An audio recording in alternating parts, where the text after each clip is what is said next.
Donc je m'appelle Nicolas Doucerin, j'ai 36 ans.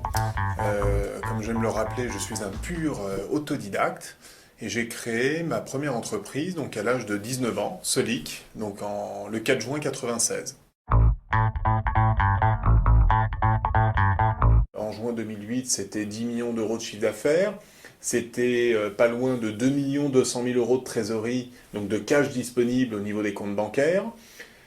C'était une croissance de plus de 40% au cours de la dernière année. Donc c'était une entreprise en plein essor et en plein développement. Et moins d'un an après, c'était plus de 2,5 millions d'euros de pertes engrangées durant la crise de 2008, ce qui m'a immédiatement mis dans l'obligation, en tant que président de Solic, de mettre l'entreprise en redressement judiciaire.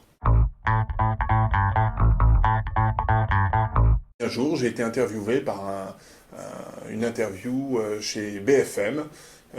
C'était Monsieur Soumier lors de la matinale de BFM. Et puis en rentrant, j'avais un appel et puis Patrice Coulon, donc le directeur général, avait laissé un message en disant à mon secrétariat: est-ce que Monsieur Doucerin pourrait me rappeler, j'aimerais le rencontrer.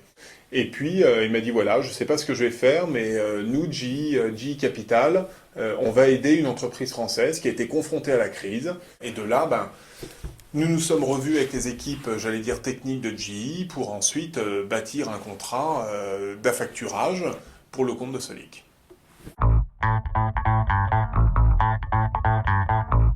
Alors c'est vrai que dans les nombreux avantages que m'a apporté, j'allais dire, la solution et le contrat élaboré par GE Capital pour le compte de Solic, c'est que c'est l'affacturage qui m'a permis de dégager cette trésorerie à court terme.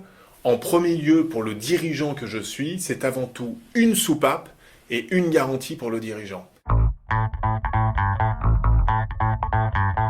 C'est vraiment le grand professionnalisme des équipes. J'ai vu une grande rigueur, un grand professionnalisme dans l'étude. D'abord, bien comprendre notre métier. Qu'est-ce que l'on fait? D'où l'on vient? Pourquoi est-ce qu'on facture de telle manière? Pourquoi est-ce que nos contrats sont rédigés de telle manière? Quelle est la finalité? Quels sont nos besoins en fonds de roulement? Quels sont bien évidemment derrière, j'imagine, les risques? Tout est bien mesuré, mais j'ai eu des entretiens, un audit extrêmement poussé. Derrière, il se tisse un véritable partenariat, un lien de confiance entre, certes, un client et un fournisseur, mais c'est un véritable partenariat. Et c'est malheureusement ce type de partenariat qui fait, je trouve personnellement, défaut on va dire, dans les banques traditionnalistes.